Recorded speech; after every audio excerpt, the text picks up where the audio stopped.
करूंगा एल्विन पियासे की प्रार्थना में अगुवाई करूंगा।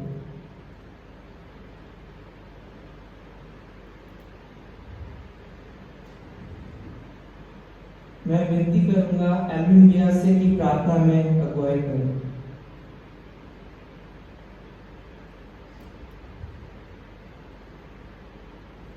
मैं विनती करूंगा कि भाई बंसी प्रार्थना में अगुवाई करें।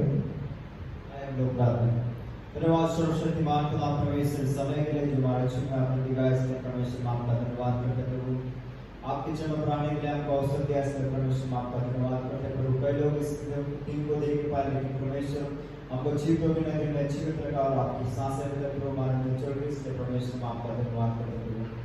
हम आपके पुत्र प्रभु यीशु मसीह का धन्यवाद करते हैं जिन्होंने परमेश्वर 2020 साल पहले इस संसार में आकर प्रभु हम पापियों को परमेश्वर आपसे मिलाने के लिए खुदा परमेश्वर आपके भवन में आने के लिए परमेश्वर रास्ता खोला इसलिए परमेश्वर आपका धन्यवाद करते प्रभु। और एक आशीषों के लिए जो हमारे जीवन में किया उसके लिए परमेश्वर आपका धन्यवाद। जितने यहाँ पर है प्रभु जो अपने अपने घरों में परमेश्वर सबको प्रभु समान परमेश्वर एक आत्मा में होकर एक मन में होकर प्रभु आपकी स्तुति और प्रशंसा और तारीफ करने के लिए हमारी मदद कर सहायता करें। अभी आपके वचन से देखते प्रभु हमारी मदद करना है सहायता करें। और प्रार्थना को आपने सुना उसको कर दिया इसका आपका धन्यवाद। हर एक आदमी में सब आपकी प्रभु सब कुछ प्रभु यीशु मसीह के नाम से मांगते हैं। सबको फिर से जय मसीह की। आए हम अपने स्थानों में खड़े हो जाए और आए सब मिलकर इस वचन को मिलकर पढ़ेंगे। भजन संहिता 28 Psalms 28। एक पद मैं पढ़ूंगा दूसरा पद आप पढ़ेंगे, ऐसे करके हम बारी बारी से पढ़ेंगे और आखिरी पद हम सब मिलकर पढ़ेंगे। भजन संहिता 28 Psalms 28। हे यहोवा मैं तुझी को पुकारूंगा, ये मेरी चट्टान मेरी सुनी अनसुनी ना कर। ऐसा ना हो कि तेरे चुप रहने से मैं कब्र में पड़े हुए के समान हो जाओ जो मृतक लोक में चले जाते हैं। जब मैं तेरी दुआएं दूं और तेरे कब्रिस्तान की दी की कोठरी की ओर अपने हाथ उठाऊं तब मेरी गिड़गिड़ाहट की बात सुन ले। उन दुष्टों और अनर्थकारियों के संग मुझे ना घसीट, जो अपने पड़ोसियों से बातें तो मेल की बोलते हैं परंतु हृदय में बुराई रखते हैं। उनके कामों की और उनकी करनी की बुराई के अनुसार उनसे बर्ताव कर। उनके हाथों के काम के अनुसार उन्हें बदला दे, उनके कामों का पलटा उन्हें दे। वे यहोवा के कामों पर और उसके हाथ के कामों पर ध्यान नहीं रखते, इसलिए वे उन्हें पछाड़ेगा और फिर ना उठाएगा। यहोवा धन्य है क्योंकि उसने मेरी गिड़गिड़ाहट को सुना है। यहोवा मेरा बल और मेरी ढाल है, उस पर भरोसा रखने से मेरे मन को सहायता मिली है। इसलिए मेरा हृदय प्रफुल्लित है और मैं गीत गाकर उसका धन्यवाद करूंगा। यहोवा अपनी प्रजा का बल है, वो अपने अभिषिक्त के लिए उद्धार का गढ़ है। इस पद को हम मिलकर पढ़ेंगे। हे यहोवा अपनी प्रजा का उद्धार कर और अपने निज भाग के लोगों को आशीष दे और उनकी चरवाही कर और सदैव उन्हें संभाले रहे। इस वचन पढ़ने के द्वारा परमेश्वर हमें आशीष दे।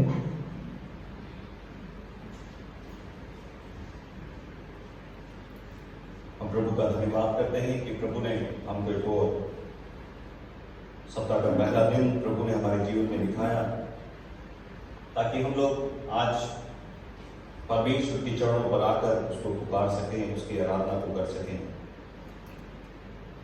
और हम लोग पढ़ेंगे भजन संहिता उसके 28 के अध्याय उसकी पहली पद।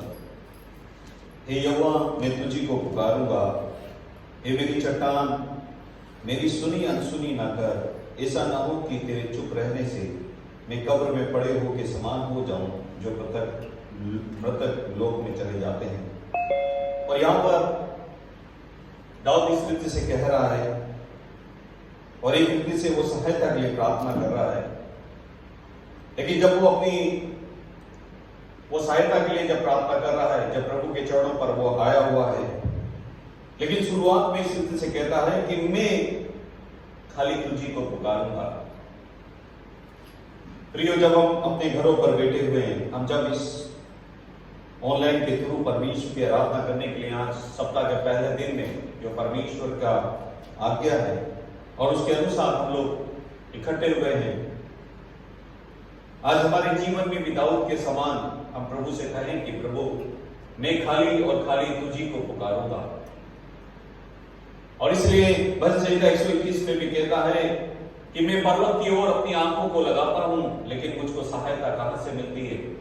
मेरे को पर्वत की तरफ से नहीं मिलती, मुझको सहायता खाली यहोवा ही की तरफ से मिलती है। इसीलिए दाऊद 28 में भी इस तरह से कहता है कि मुझको सहायता देने वाला, मेरा ध्यान रखने वाला और मेरे जीवन की हर एक जरूरत को पूरी करने वाला, और सबसे बड़ी बात क्या है, मेरा उद्धार करने वाला। 8वें पद में लिखा गया है यहोवा अपनी प्रजा का बल है, वो अपने अभिषिक्त के लिए उद्धार का दृढ़ गढ़ है। और सबसे बड़ी बात क्या है प्रियो, कि परमेश्वर अपनी प्रजा का क्या है, बल है। और उसमें 9वें पद में लिखा गया है अपनी प्रजा का उद्धार कर, और उसमें 8वें पद की लास्ट में लिखा है वो अपने अभिषिक्त के लिए उद्धार का दृढ़ गढ़ है। हमारा एक ऐसा परमेश्वर जो हमसे प्यार करने वाला, हमको संभालने वाला, हमारी रखवाई करने वाला, हमारा एक ऐसा चरवाहा जो अपनी कोई भी भेड़ों को ढूंढते ढूंढते वो इस जगत में आ गया, और न केवल जगत में आया लेकिन अपनी कोई भी भेड़ों को संभालने के लिए, अपनी कोई भी भेड़ों को उस पापों की दलदल में से, कीच में से निकालने के लिए वो कलवरी क्रूस के ऊपर बलिदान हो गया। हम क्यों ना आज हम परमेश्वर से कहें, हम प्रभु यीशु मसीह से कहें कि प्रभु हम तुझी को पुकारेंगे और तेरे अलावा कोई नहीं। ये मेज हमको बताती है किस रीति से वो चरवाहा अपनी भेड़ को ढूंढते हुए, अपनी खोई हुई भेड़ को ढूंढते हुए वो इस जगत में आ गया, और किस रीति से उसने अपने शरीर को, और किस रीति से उसने अपने लहू को उस कलवरी क्रूस के ऊपर बहा दिया। प्रियो आइए हम अपने सिरों को झुकाएं, अपनी आंखों को बंद करें, उस चरवाहा के सामने हम उसकी भेड़ें हैं, एक दीनता होते हुए, नम्र होते हुए हम उसके चरणों पर आ जाएं, और हम प्रभु से हम लोग कहें कि यहोवा मैं तुझी को पुकारूंगा। हम परमेश्वर से कहें कि पिताजी हम तेरा धन्यवाद करते हैं आपके महान प्रेम के लिए और आपके इकलौते पुत्र प्रभु यीशु मसीह के लिए, जिन्होंने हमारे पापों के लिए उस कलवरी क्रूस के ऊपर अपने शरीर को तोड़ दिया और अपनी कीमती और बहुमूल्य लहू को बहाया।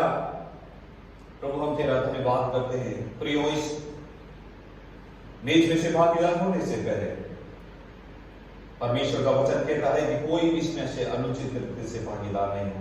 हम अपने जीवन को जांचे, जीवन को परखे, उसके बाद आइए हम लोग इस रोटी में से और इस प्याले में से हम लोग भागीदार होंगे। लेकिन हम सबके पास में समय है हमारे जीवन को जांचने के लिए, जीवन को परखने के लिए, अपने जीवन को प्रभु के हाथों में समर्पित करने के लिए आइए हम लोग 2 मिनट के लिए, कुछ समय के लिए हम लोग प्रार्थना करें।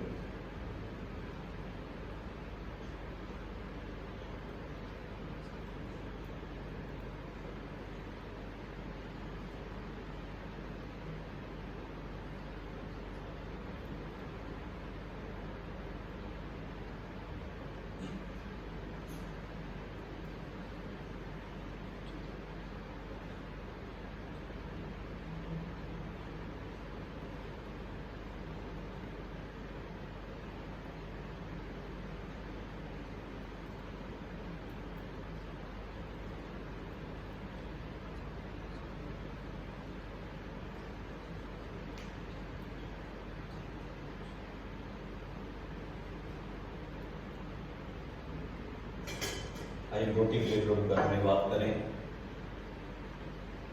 पिताजी हम आपका धन्यवाद देते हैं इस शुद्ध समय के लिए। हम धन्यवाद देते हैं आपकी दया और आपकी करुणा और आपके अनुग्रह के लिए। हम धन्यवाद देते हैं पिताजी आपके महान प्रेम के लिए जो आपने हमसे किया। हम धन्यवाद देते हैं आपके इकलौते पुत्र प्रभु यीशु मसीह के लिए, जिन्होंने कलवरी क्रूस के ऊपर अपने कीमती शरीर को तोड़ दिया।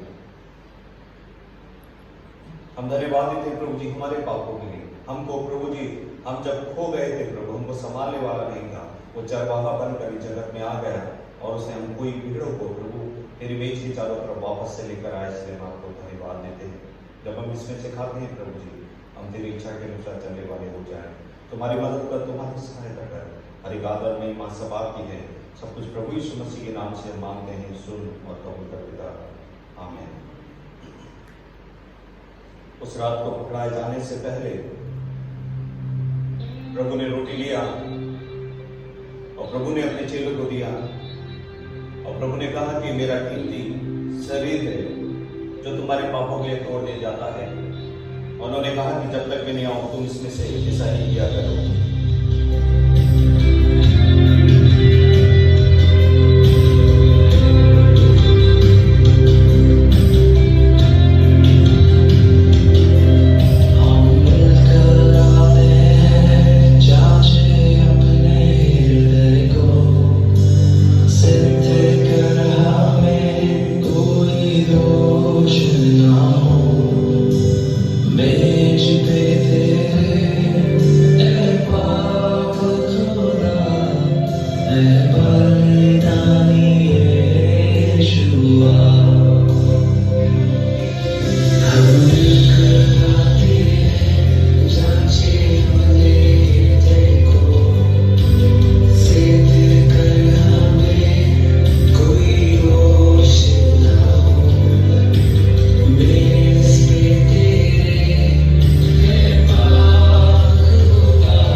प्याले में से जो हमारे पापों के लिए 2020 साल पहले प्रभु यीशु मसीह आपने उस कलवरी क्रूस के ऊपर अपनी कीमती और बहुमूल्य लहू को बहाया।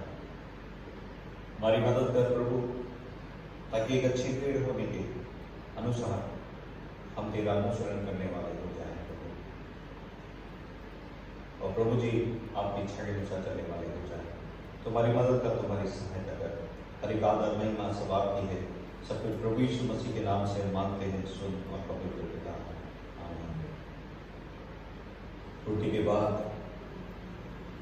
प्रभु ने प्याला लिया और प्रभु ने अपने चेलों को दिया। प्रभु ने कहा कि वाचा का मेरा वो बहुमूल्य लहू है जो तुम्हारे पापों के लिए बहा दिया जाता है। उन्होंने कहा कि जब तक मैं नहीं आऊं तुम इसमें से ऐसा ही किया करो।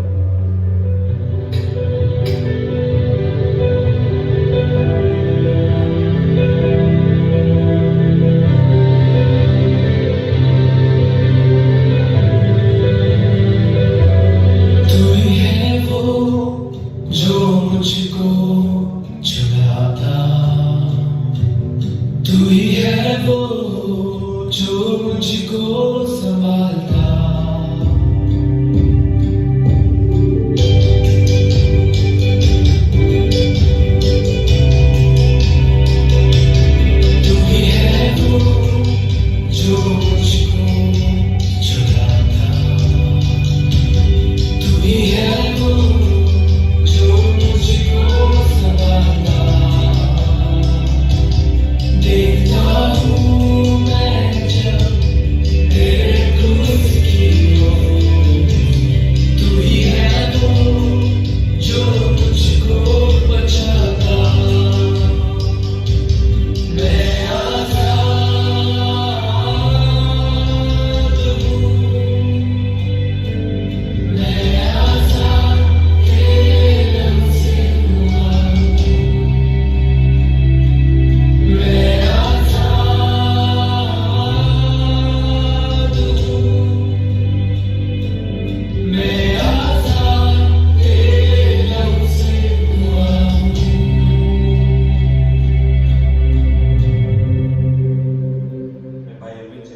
आइए हम लोग प्रार्थना करें। प्रभु जी, हम आपका धन्यवाद देते हैं इस सुंदर समय के लिए जो आपने हमारे जीवन में दिखाया है। हम धन्यवाद देते हैं प्रभु आपके हर एक अनुग्रह के लिए, आपकी दया और आपकी करुणा के लिए।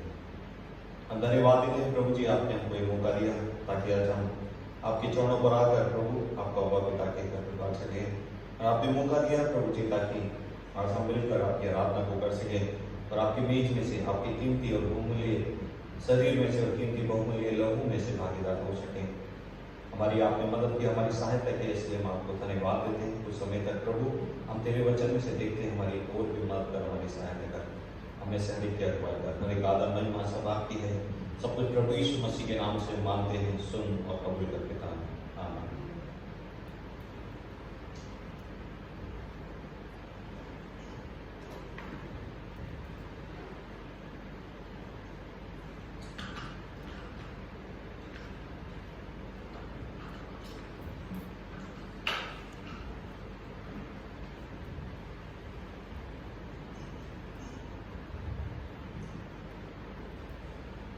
सभी को जय मसीह की।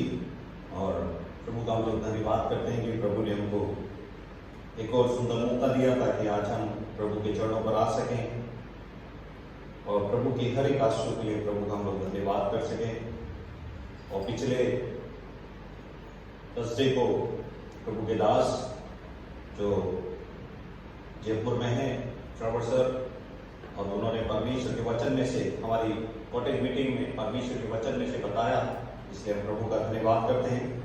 और पिछले समय में हम लोग प्रार्थना कर रहे थे ट्रेवर सर के लिए और शिबू सर के लिए ताकि वो लोग सही सलामत यूएस से वापस आ जाएं। प्रभु उनको लेकर आया और कल वो अपने घर पे सही सलामत वो पहुंच गए सुबह के दिन, इसलिए प्रभु का हम लोग धन्यवाद करें। और बेटे आमोस के लिए हम लोग कंटिन्यू प्रार्थना करते रहे, आपस में एक दूसरे के लिए भी हम कंटिन्यू प्रार्थना करते रहे और खासतौर से हमारे स्कूल के लिए, कलीसिया के लिए और हमारे देश के लिए विशेष करके हम लोग प्रार्थना करें। ऑलमोस्ट 5,30,000 के ऊपर केस चले गए और धीरे धीरे बढ़ते हुए जा रहे हैं, लेकिन हम लोग प्रभु का धन्यवाद करें कि प्रभु ने हम सबको संभाला है, सुरक्षा प्रदान किया है। हमारी कॉटेज मीटिंग कंटिन्यू 7:30 को थर्सडे को कंटिन्यू रहेगी और एक और प्रभु के दास मेरठ से प्रभु के वचन हमको बताएंगे और थर्सडे को 7:30 को। और फ्राइडे के लिए भी हमारी जो फास्टिंग प्रेयर है 7:30 से हमारे कंटिन्यू रहेगी।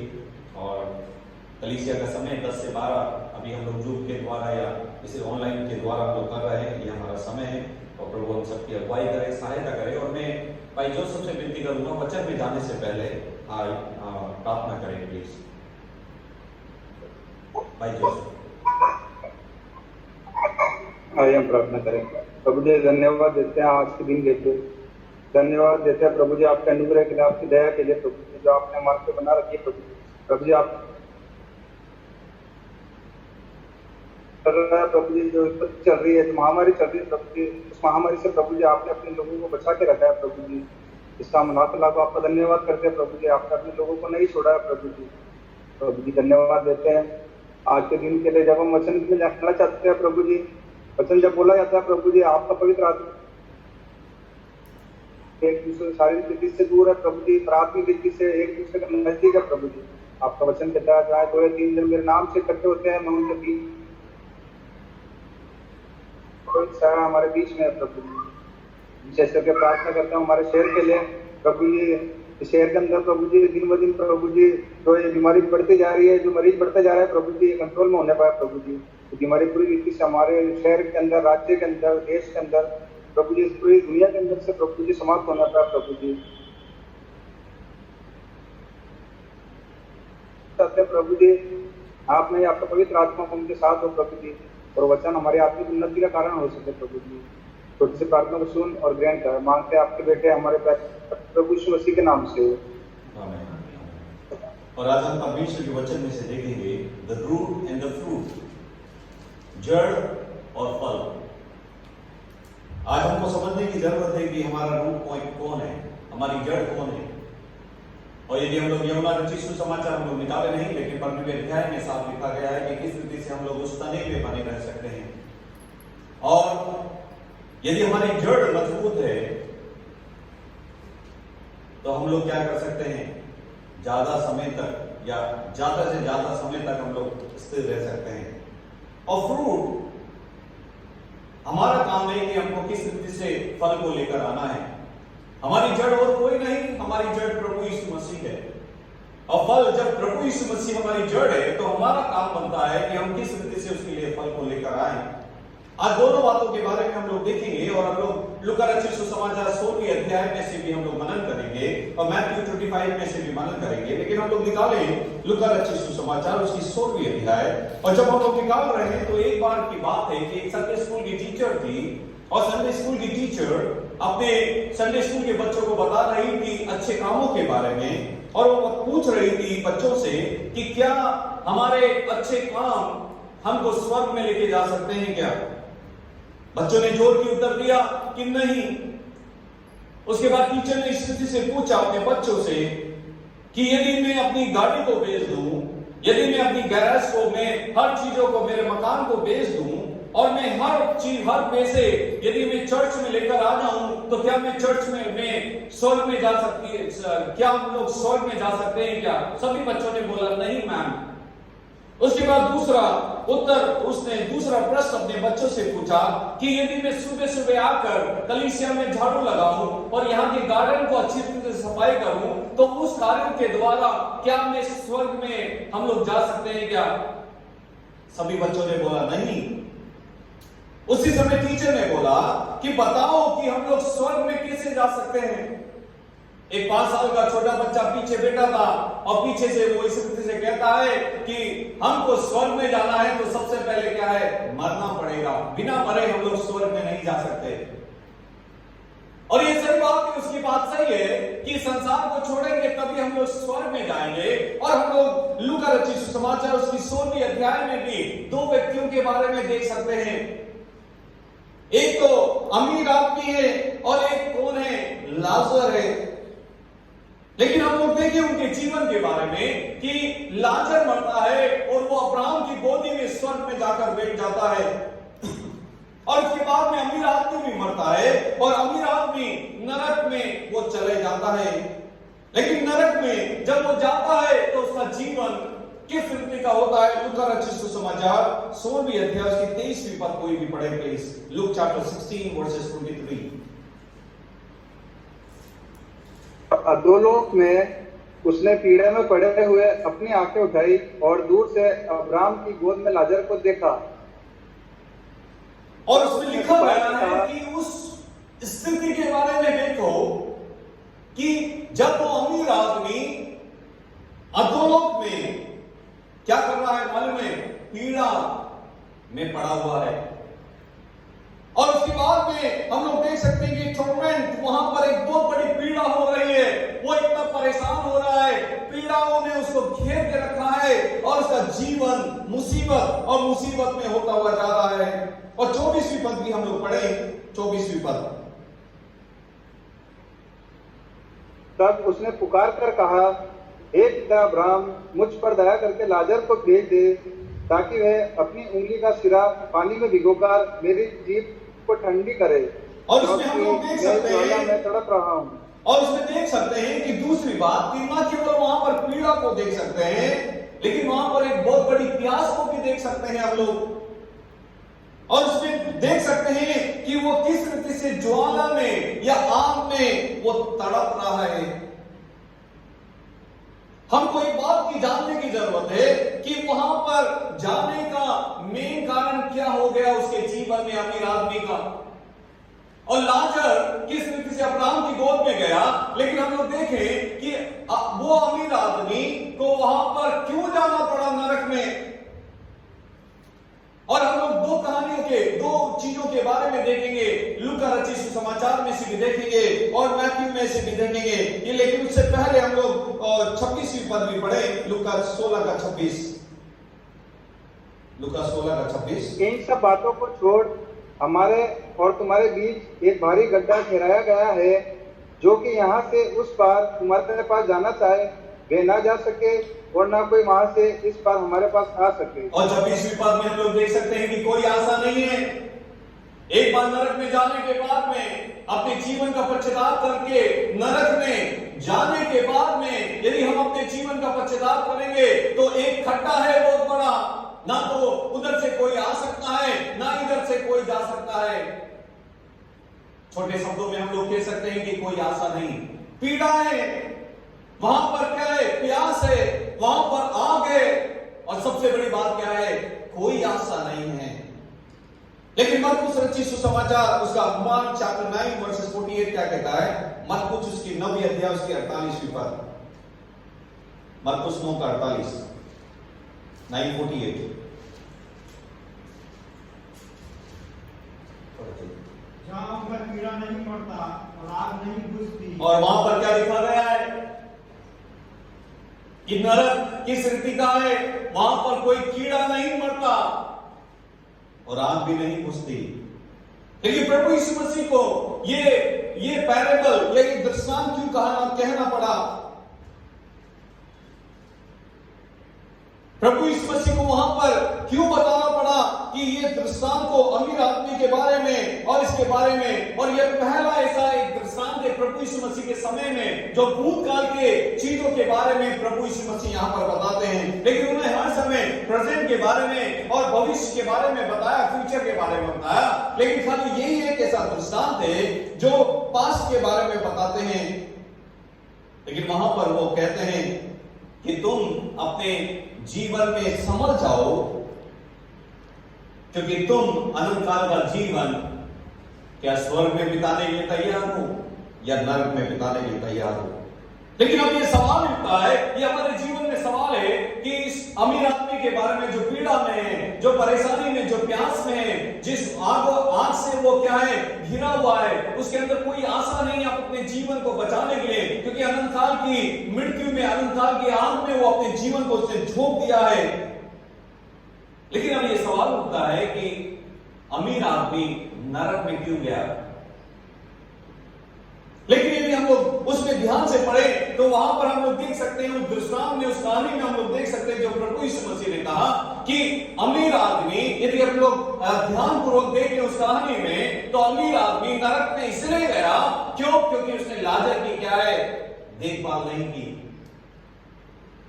मैं इसलिए वही उस बात के ऊपर आ रहा हूं, अच्छे कामों के द्वारा क्या अच्छे काम हमको स्वर्ग में लेके जा सकते हैं क्या? लेकिन यहां पर हम लोग देख सकते हैं कि उस पूरे दृष्टांत में अमीर आदमी उस लाजर की परवाह नहीं करता, उसके साथ में अच्छाई नहीं करता।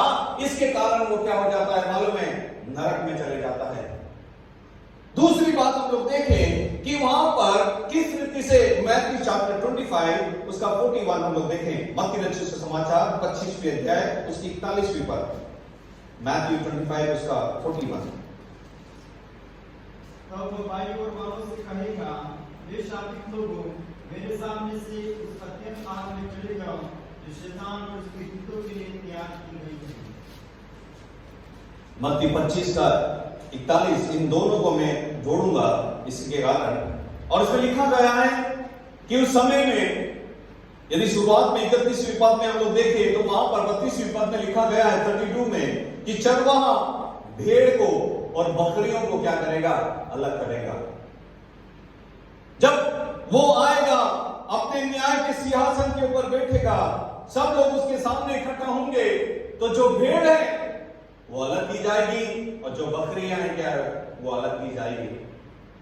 उस समय हम लोगों को मालूम चलेगा, भजन संहिता 23 का मतलब क्या है कि the lord is my shepherd, यहोवा मेरा चरवाहा है, मुझे कोई घटी ना होगी। वो मेरा चरवाहा तभी होगा जब मैंने उसको क्या किया है? ग्रहण किया है। और उस समय हमको मालूम चलेगा भजन संहिता 23 का पहले पद क्या मतलब है, क्योंकि वो अपनी भेड़ों को अलग करेगा और बकरियों को क्या करेगा? अलग करेगा। मैं नहीं कह रहा, परमेश्वर का वचन कह रहा है। लेकिन क्यों अलग करेगा? और उसमें यदि हम लोग देखें उसमें 41 पद में कहता है कि वो बकरियों को बाईं तरफ करेगा और दाईं तरफ किसको करेगा? भेड़ों को करेगा। और भेड़ों को इस रीति से कहेगा कि मेरे राज्य में प्रवेश कर। लेकिन जो बाईं तरफ भेड़ बकरियां हैं उनसे कहेगा कि हे शापित लोगों, मेरे सामने से उस अनंत आग में चले जाओ जो शैतान और उसके दूतों के लिए क्या है? तैयार की गई है। लेकिन क्यों कहेगा? यदि हम लोग वचन को, आगे के वचन को यदि हम लोग पढ़े तो उसमें लिखा गया है कि भेड़ बकरियों को उस नरक में इसलिए डाल दिया जाएगा क्योंकि उन्होंने कुछ अपने जीवन में नहीं किया है। वो क्या है? 35वीं पद 35 से कोई भी पढ़ो, हम लोग 35 कोई भी पढ़ो, मैथ्यू 25 उसका 35 से।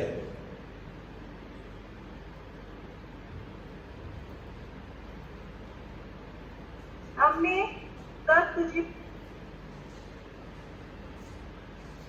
तुम्हें उत्तर देगा, मैं तुमसे सच कहता हूँ कि तुमने जो मेरे इन छोटे से छोटे भाइयों में से किसी एक के साथ किया वह मेरे ही साथ किया।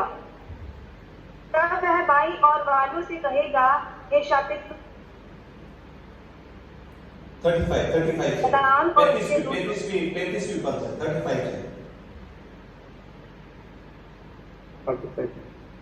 क्योंकि मैं भूखा था और तुमने मुझे खाने को दिया, मैं प्यासा था और तुमने मुझे पानी पिलाया, मैं परदेशी था और तुमने मुझे अपने घर में ठहराया, मैं नंगा था और तुमने मुझे कपड़े पहनाए, मैं बीमार था और तुमने मेरी सुधि ली, मैं बंदीगृह में था और तुम मुझसे मिलने आए। अब देखो यहाँ पर हम लोग देख सकते हैं कि जिन्होंने कामों को किया वो उसकी दाहिनी तरफ खड़े हुए हैं, वो कौन है? भेड़ है। लेकिन जिन्होंने काम को नहीं किया, 37वीं पद में लिखा गया है, तब धर्मी उसको उत्तर देंगे, हे प्रभु हमने तुझे, वो हम लोग देखे उसमें, लेकिन 38वीं पद में लिखा गया है कि हमने कब तुझे परदेशी देखा और अपने घर में ठहराया और नंगा देखा, कपड़े पहनाए। लेकिन उनके बारों में 42वीं पद से हम लोग पढ़े, जो उसकी बाई तरफ पड़े हुए भेड़ उसकी बकरी के बारे में, उसमें मैं भूखा था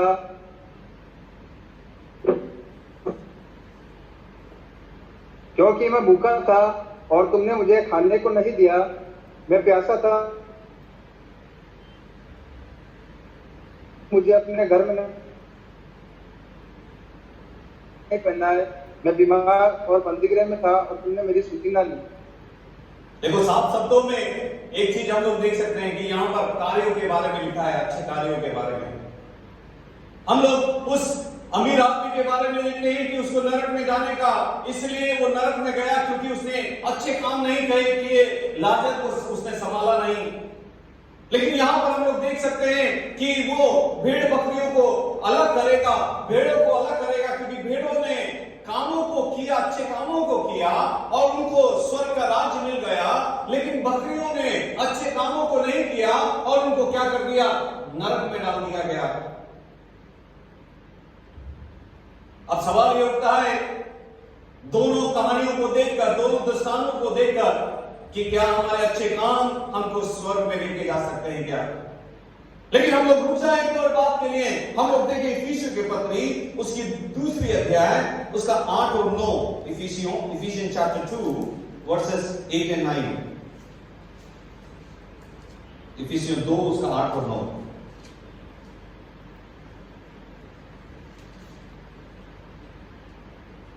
क्योंकि विश्वास के द्वारा अनुग्रह इससे तुम्हारा उद्धार हुआ है और यह तुम्हारी ओर से नहीं वरन परमेश्वर का दान है, और न कर्मों के कारण, ऐसा ना हो कि कोई घमंड करे।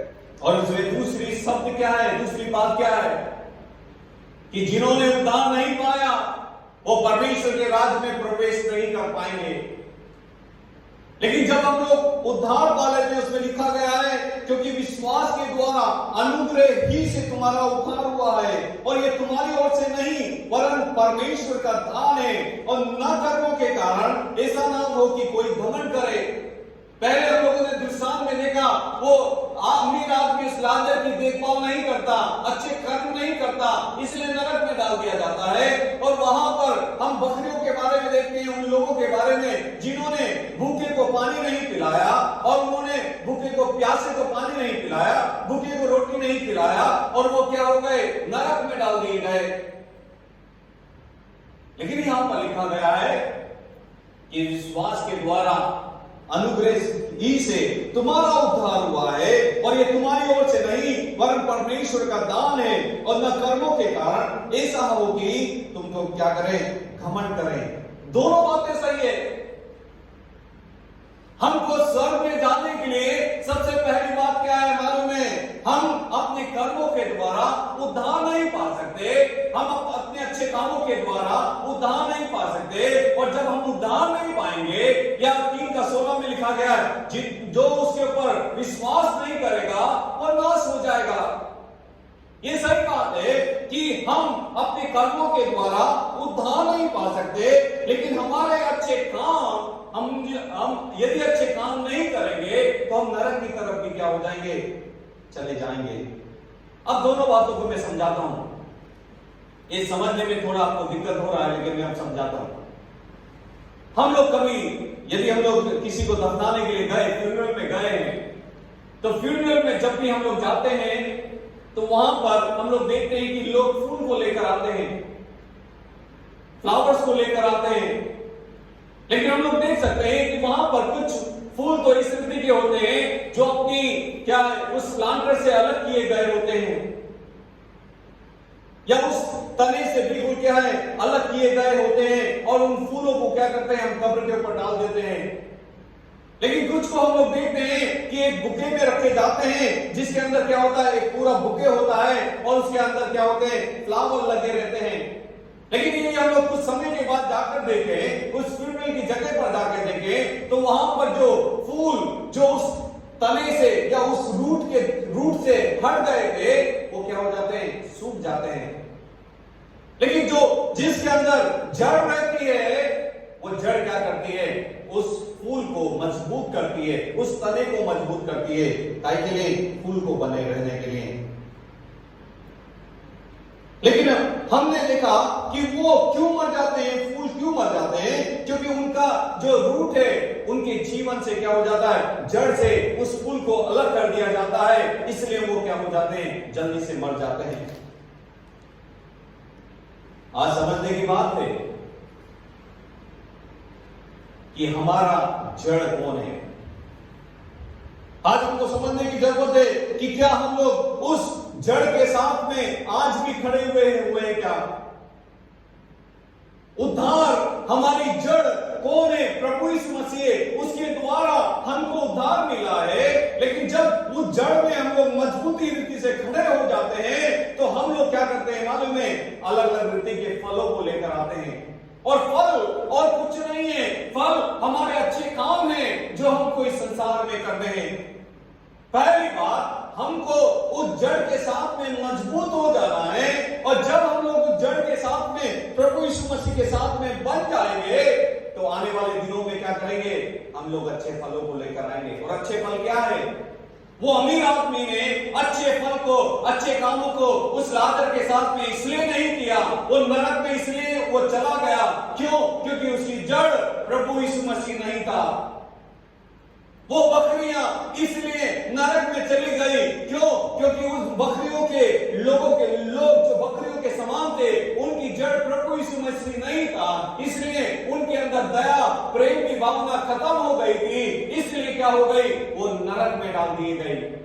लेकिन जो भेड़ें थी, उन्होंने अपने चरवाहा की तरफ देखा, अपने चरवाहा की बात को माना, और उनकी जड़ प्रभु यीशु मसीह हो गया।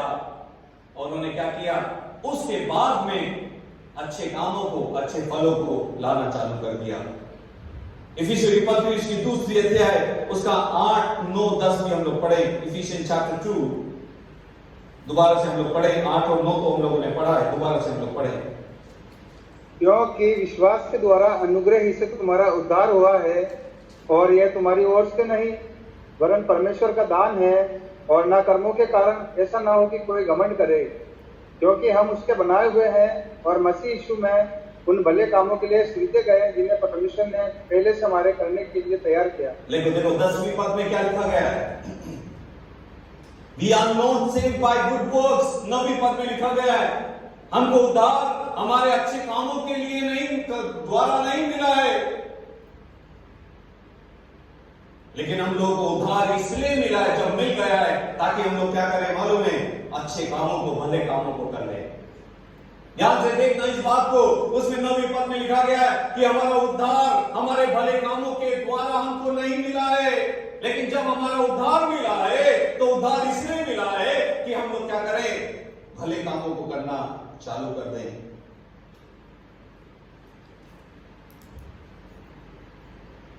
हम लोग उसमें याकूब की पत्री में भी देख सकते हैं, दूसरी अध्याय में, कि faith by itself it is not accompanied by action is dead. विश्वास बिना काम के क्या है, कर्म के क्या है, मरा हुआ है। और लूका रचित सुसमाचार उसकी 13वीं अध्याय उसका 6, 7, 8 और 9 जल्दी से हम लोग पढ़ें। लूक चैप्टर 13,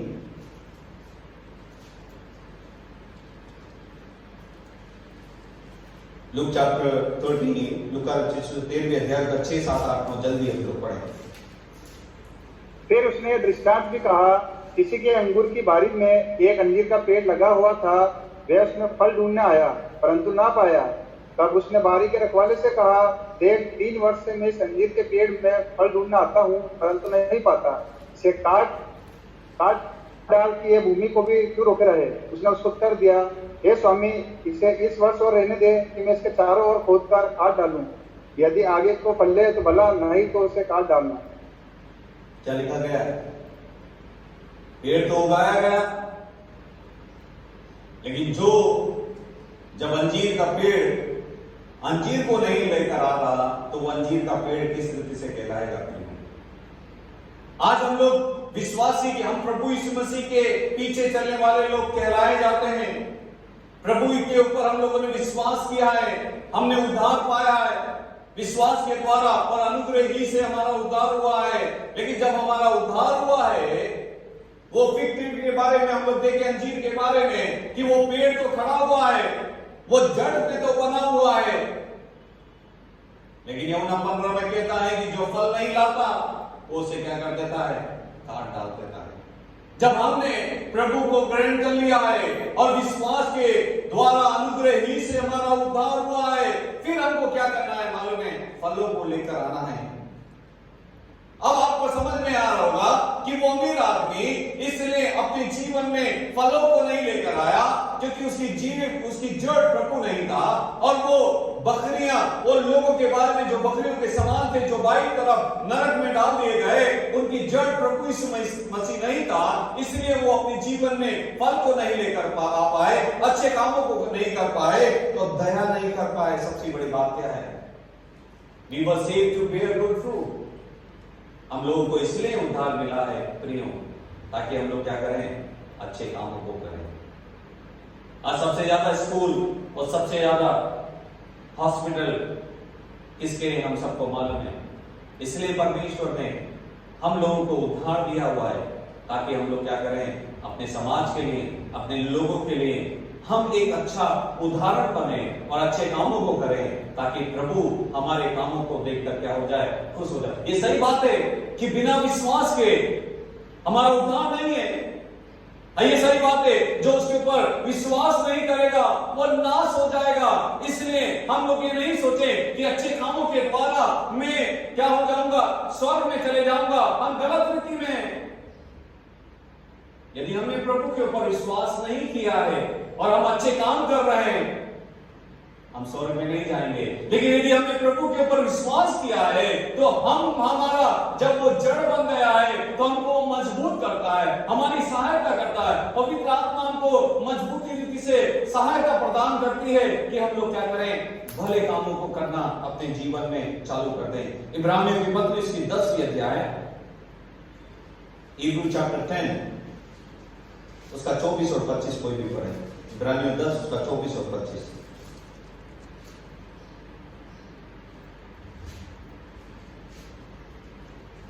और प्रेम और भले कामों में उकसाने के लिए हम एक दूसरों की चिंता किया करें और एक दूसरे के साथ इकट्ठा होना न छोड़ें, जैसी कि कितनों की रीति है, पर एक दूसरे को समझाते रहें, और जो उस दिन को निकट आते देखो, जो और भी अधिक मेहनत किया करो।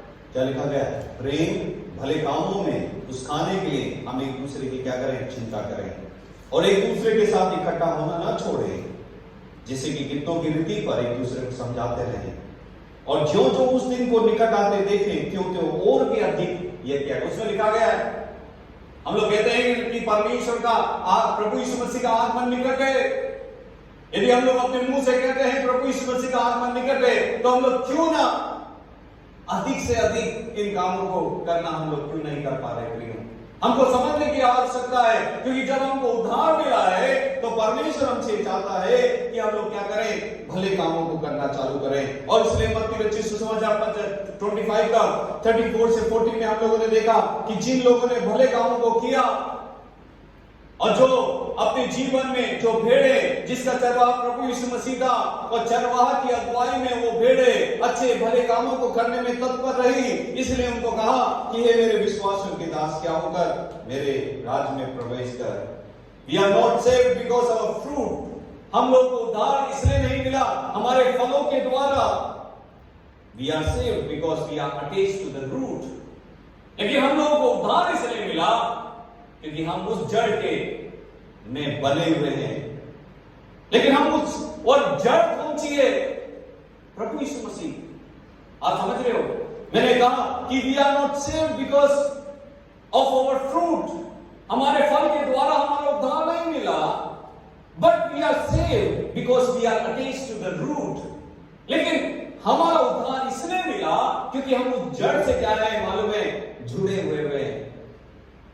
लेकिन अब सवाल यह उठता है कि हम जड़ से कैसे जुड़ सकते हैं? भले काम तो हम लोग जानते हैं कि किस तरह से करना है, लेकिन हम सबसे पहली बात क्या है मालूम है? जड़ से जुड़े होने के। जो जड़ से जुड़ेगा, जो प्रभु यीशु मसीह से जुड़ेगा, वही अच्छे फलों को लेकर आएगा। यूहन्ना 15 में लिखा गया है। लेकिन कुछ बातों के बारे में जल्दी से मैं बताऊंगा कि जड़ से हम लोग कैसे जुड़ सकते हैं। सबसे पहली बात क्या है कि जड़ से जुड़ने के लिए हम लोगों को उस प्रभु यीशु मसीह के ऊपर विश्वास करना है। और यूहन्ना 3:16 में लिखा गया है कि परमेश्वर ने जगत से ऐसा प्रेम किया कि उसने अपने इकलौता पुत्र दे दिया ताकि जो कोई उसके ऊपर विश्वास करे। सबसे पहली बात क्या है? उस जड़ से जुड़ने के लिए हमको विश्वास करना जरूरी है उस प्रभु यीशु मसीह के ऊपर कि वो मेरे पापों के लिए इस जगत में आया, उसने मेरे पापों के लिए उस कलवरी क्रूस के ऊपर अपने शरीर को तोड़ दिया, अपने लहू को बहाया, और जिसके द्वारा मेरे को मेरे पापों की क्षमा मिली और मेरा उद्धार मिला। दूसरी बात हम लोग देखें कि किस रीति से, पहली बात हम लोगों ने देखा कि उसके ऊपर विश्वास करना जरूरी है यदि जड़ से जुड़ना है। दूसरी चीज जो हमको करनी है वो प्रेरितों के काम उसकी दूसरी अध्याय उसकी 38वीं पद क्या कहती है? Acts of the apostle chapter 2 versus 38। कोई भी जल्दी से पढ़े। प्रेरितों के काम दूसरी अध्याय उसकी 38वीं पद।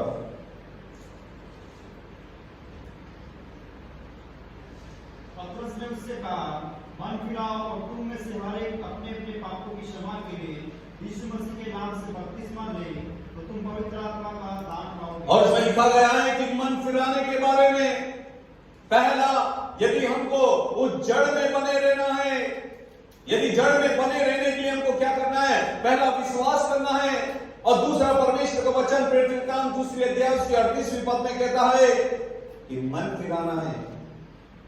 और तीसरी बात हमको क्या करना है? रोमियो की पत्री इसकी 10वीं अध्याय उसकी 9वीं पद, रोमन चैप्टर 10 वर्सेस 9।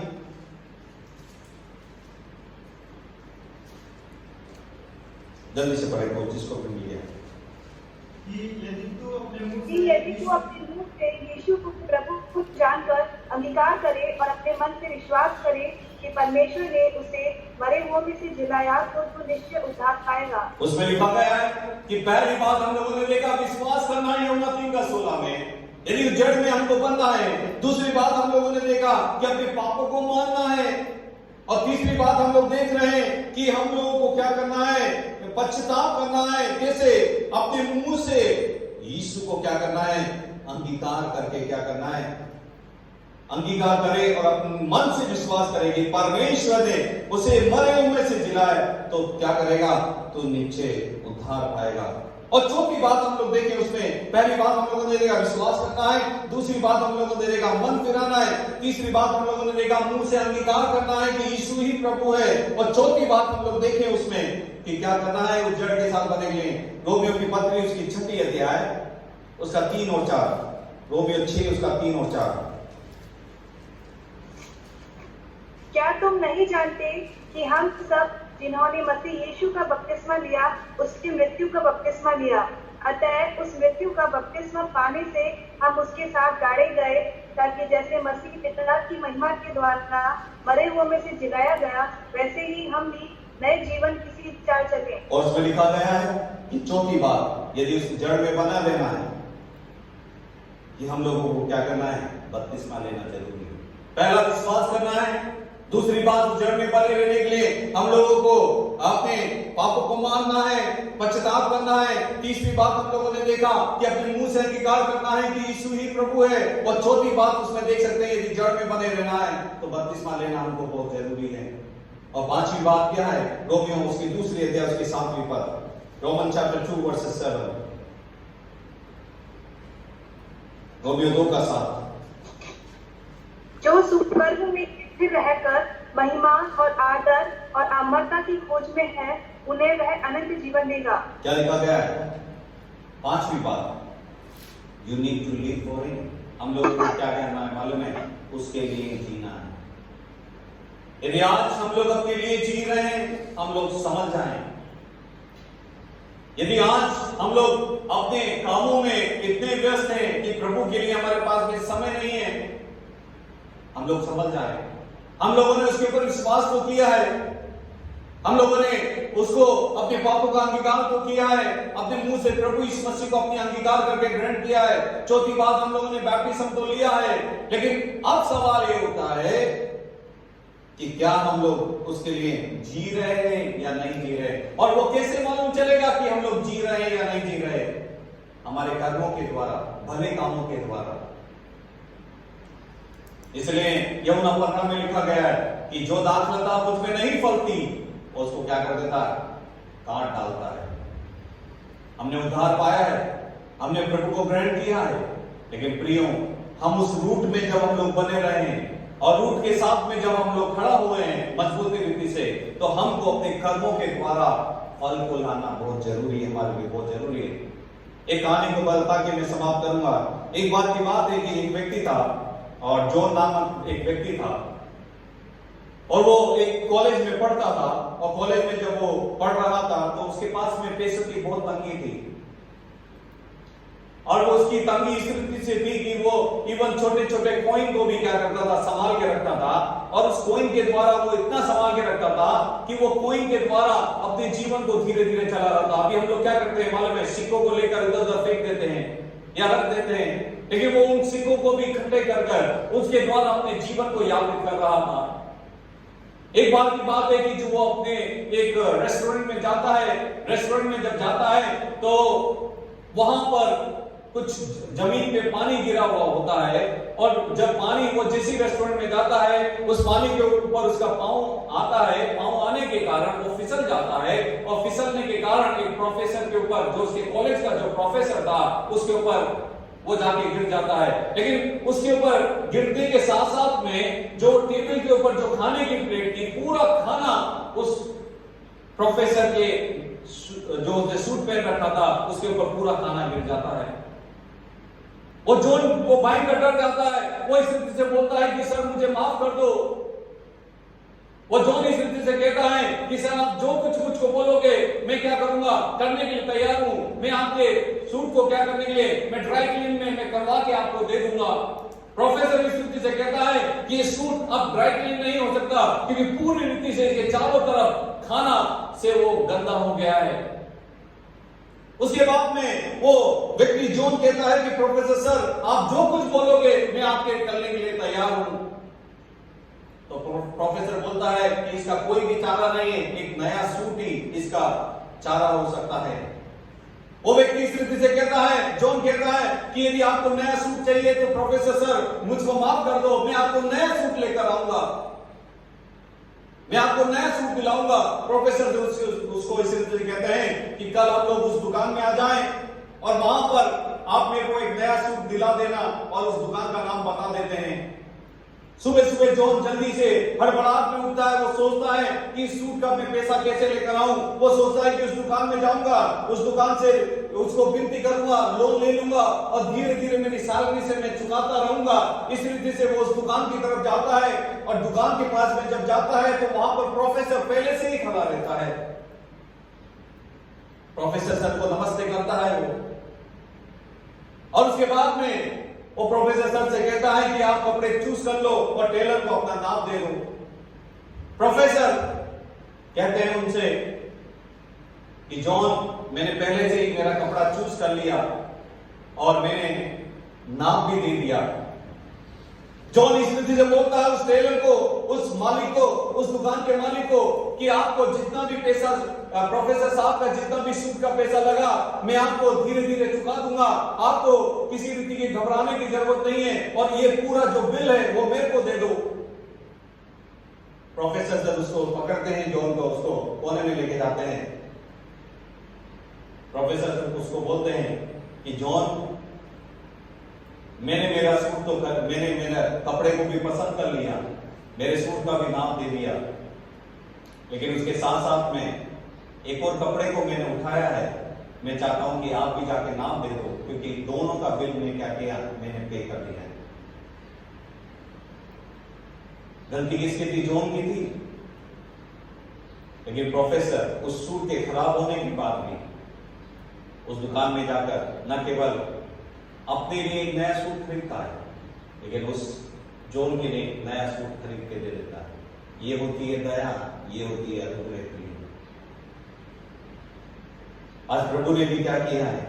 अपना सब कुछ, पिता ने हमसे इतना प्रेम किया, हमको उद्धार देने के लिए। हम उस भेड़ जो भटक गई भेड़ें थी, हमको, हमारा कोई रखवाला नहीं था, हमने अपने अपने रास्तों को अपने आप चुन लिया था। उस समय पिता ने हमसे इतना प्रेम किया कि अपने इकलौते पुत्र प्रभु यीशु मसीह को एक चरवाहा बनाकर इस जगत में भेज दिया, ताकि हम भटकी हुई भेड़ों को अंदर प्रेम डाल सके और दया डाल सके, और विश्वास के द्वारा, अनुग्रह ही के द्वारा हमको उद्धार में लेकर आ सके। और आज हमको मौका मिला है प्रियो, उस दया के कारण, उस अनुग्रह के कारण, कि आज हम परमेश्वर के चरणों पर बैठकर परमेश्वर की आराधना को कर रहे हैं। लेकिन अब सवाल यह उठता है कि जब हम लोगों ने उद्धार पा लिया है, क्या हमारे कर्मों के द्वारा हम भले कामों को कर पा रहे हैं क्या? आइए हम अपने सिरों को झुकाएं, अपनी आंखों को बंद करें। जब हम परमेश्वर के चरणों पर हैं, जब हम परमेश्वर के चरणों पर आए हुए हैं, मैंने आपको कहा 5 बातें बताई आपको उस जड़ में मजबूत होने के लिए, क्योंकि जो उस जड़ में मजबूत रहेगा वो तना सीधा खड़ा रहेगा। लेकिन जो सीधा तना खड़ा रहेगा, उसका काम क्या है? जड़ तो उसको मजबूत कर रही है। प्रभु यीशु मसीह हमको मजबूती रीति से खड़ा करके रखा हुआ है। हमको चाहे आंधी आए, तूफान आए, चाहे कुछ भी आए, हमको कोई हिला नहीं सकता। उसका कारण क्या है? कि हमारी जड़ और कोई नहीं, प्रभु यीशु मसीह है। ये कोरोना वायरस हो गया या कोई भी आर्थिक तंगी होगी, परेशानी होगी, हमको कोई भी हिला नहीं सकता, क्योंकि हमारी जड़ प्रभु यीशु मसीह है। लेकिन जब वो तना हम लोग प्रभु यीशु मसीह के जड़ में, जो जड़ है उसमें जब हम लोग खड़े हुए हैं, तो क्या हम लोग उसके लिए फल को लेकर आ रहे हैं क्या प्रियो? आज हम अपने जीवन को प्रभु के हाथों में समर्पित करें। आज प्रभु से कहें कि प्रभु, मैं धन्यवाद देता हूं, तूने मेरे ऊपर दया की, मेरे ऊपर अनुग्रह किया, मेरे को तूने उद्धार दिया। लेकिन मैं तुझसे वादा करता हूं कि प्रभु, मैं तेरे लिए आने वाले दिनों में तेरे लिए फल को लेकर आऊं, भले कामों को करूं, ताकि लोग देखकर कहने पाए कि यीशु के पीछे चलने वाले लोग हैं, यीशु के पीछे चलने वाले लोग हैं। हम अपने जीवन को प्रभु के हाथों में सौंप दें, प्रभु के चरणों पर आ जाए।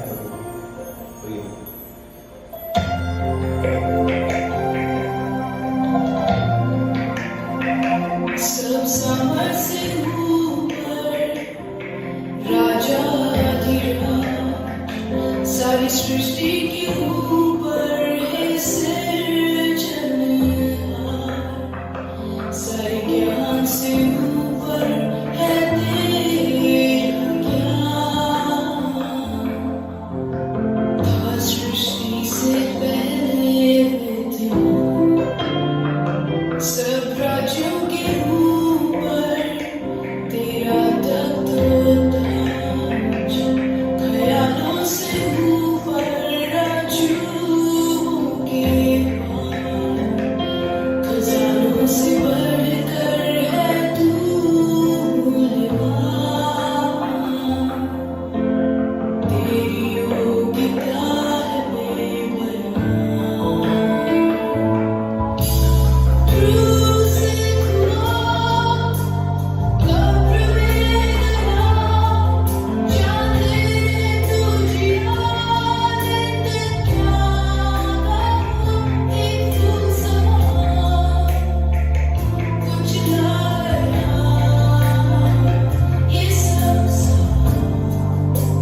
वो हमारे पापों के कारण उस कलवरी क्रूस के ऊपर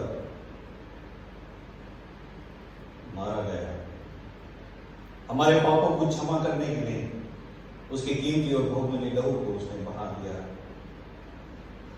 हमको मजबूत करने के लिए वो हमारी जड़ बन गया, ताकि हमको मजबूत करने के लिए उसने उस क्रूस की मृत्यु को भी सह लिया। उछला गया, मारा गया, फूल के समान पूरी रीति से तोड़ दिया गया। जब वो हमारी उद्धार बन गया, वो हमारी जड़ बन गया, और जब हम उस जड़ के साथ में हम लोग खड़े हुए हैं आज, क्या हम लोग प्रभु से कहने के लिए तैयार है, प्रभु का धन्यवाद करने के लिए तैयार है कि उसके हर एक उपकार कामों के लिए जो उसने हमारे लिए किए, और हम कितना उपकार काम को दूसरों के लिए हम लोग करने के लिए तैयार है, कितना हम लोग दूसरों के लिए भले और अच्छे कामों को करने के लिए तैयार है। प्रभु जी हम आपका धन्यवाद देते हैं सुंदर समय के लिए जो आपने हमारे जीवन में दिखाया। धन्यवाद देते हैं आपकी दया, आपकी करुणा और आपके अनुग्रह के लिए। हम धन्यवाद देते हैं प्रभु जी उन बकरियों की झुंड में से तूने हमको निकाला प्रभु, और भेड़ के झुंड में हमको डाल दिया, और तो हमारा चरवाहा बन गया, इसलिए हम आपको धन्यवाद देते हैं। तुम्हारी जड़ बन गया प्रभु, हम आपको धन्यवाद देते हैं। तुम्हारा उद्धार का कारण बन गया, इसलिए हम आपको धन्यवाद देते हैं। तूने हमको प्रभु जी उस अनंतकाल के जीवन को और उस रास्ते को, मार्ग को बताया, और तुम्हारी ये सच्चाई बन गया, इसलिए हम आपको धन्यवाद देते हैं। तुम्हारी मदद कर प्रभु, ताकि हम अपनी इच्छा से नहीं प्रभु, लेकिन तेरी इच्छा के अनुसार हम चलने वाले हो जाएं, और आने वाले दिनों में प्रभु तेरे लिए भले कामों को करते हुए फल को लाने वाले हो जाएं। तुम्हारी मदद कर, तुम्हारी सहायता कर। हरी आदर महिमा सब आपकी है। सब कुछ प्रभु यीशु मसीह के नाम से मांगते हैं, सुन और कबूल करके कहा आमीन। परमेश्वर पिता का प्रेम, पुत्र का अनुग्रह और पवित्र आत्मा की सहभागिता हम सब के साथ अब से लेकर सदा तक होते रहे। आमीन आमीन। जय मसीह।